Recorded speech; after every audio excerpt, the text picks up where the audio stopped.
Are saying like, well, obviously this can't get as dark as 4, 5, 6, because like, what could possibly beat those stakes? It's this will be a lighter season. You can't get to the really deep, dark, under emotional places. And I just keep saying, oh wait, episode 5. The thing I love about this show is that it can contain so many tones at once, and it can go from funny to incredibly dark, and sometimes it does it at the same time.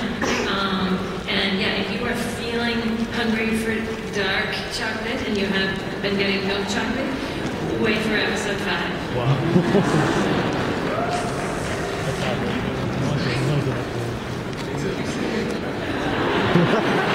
I totally missed that.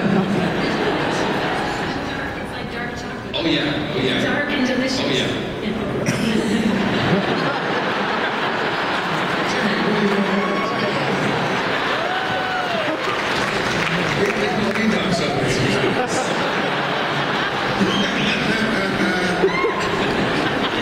The flavors of Torchwood. Russell couldn't be here, but John, can you tell us, are we going to find out where Captain Jack went at the end of Children of Earth? You don't really know. And one of the things that is wonderful about Russell and the way his mind works, and as Jane knows with science fiction and herself, you don't always have to give the answers to what has happened right away. You can wait. And I think, we may never find out that period between, Children of Earth and now, and when they, come back. And it's really not the be-all and end-all if we don't. But maybe that can be looked at sometime in another series. If it comes about, we can look back. And that's where in Torchwood, I always use the analogy that that's how we time travel in Torchwood. We do it through memory, we do it through past histories. And we can possibly do that. But I don't think there's any intention to do that at the moment. So make up what you want. I just think that Jack had a great time with Alonzo.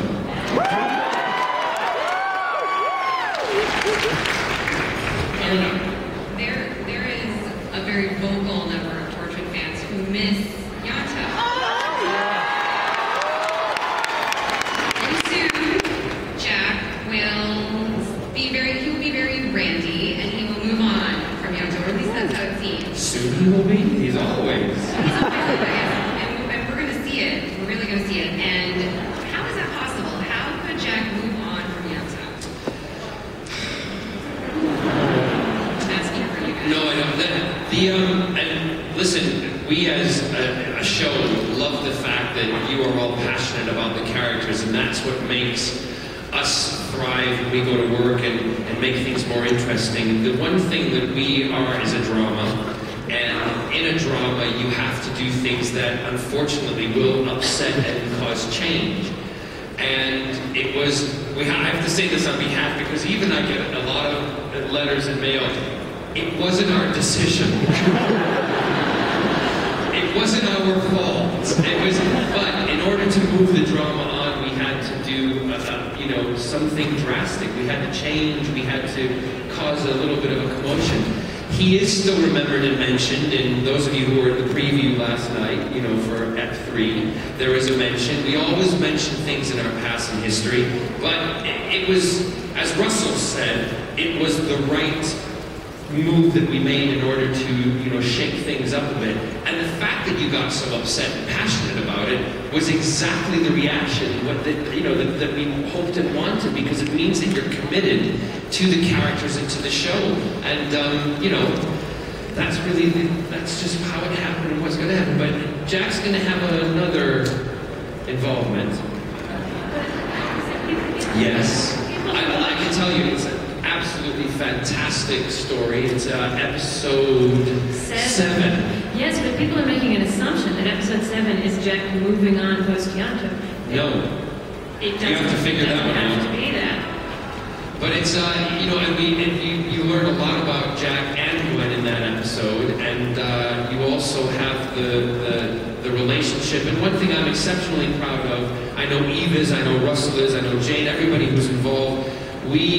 Russell had said to even that episode was a gift for, you know, what we've done in the history of Torchwood with, you know, the show in itself. And it was an exceptional episode to do. It was a lot of fun. We got to really dig deep into Gwen and Jack, and also we learned a lot about them. So honestly, you're going to love that episode. You're going to love the whole thing, but that's a major one.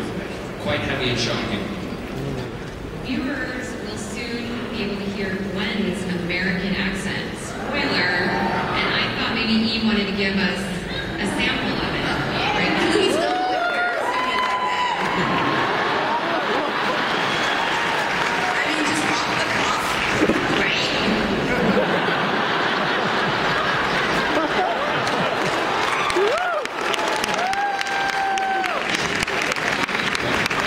That sequence, you turned to me after we did that all the dialogue, and we walked away. She turned to me and she goes, "That was rubbish. That was awful. Don't ever let me do that again." But she sounds really good. She really does. She sounds a bit Jersey Shore, but it's all right. That's just fine by me.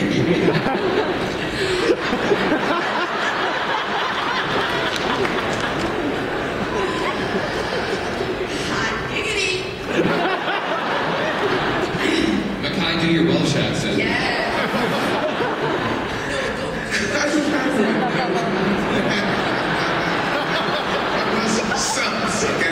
I could admit that. Mackay was given a bacon sandwich when we were in Wales. He was like, I know it's meat, but what is that? It was weird. It was really cold, too. Bacon everywhere.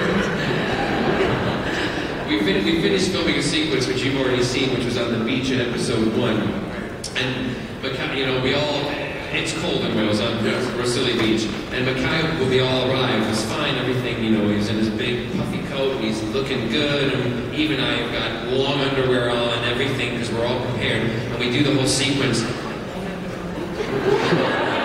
No, I'm just saying that to make him feel better, because he had 3 pairs on. But at the end of the sequence, he's giving it all, yeah, you know, World War II, Torchwood, and then they go, cut, and he was like that. Where's the heater?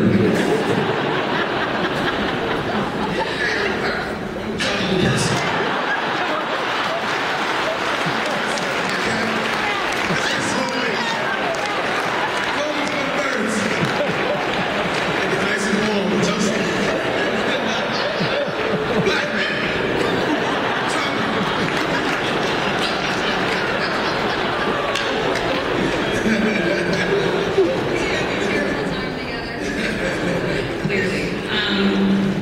Mackay and John, your characters are going to be doing some love making this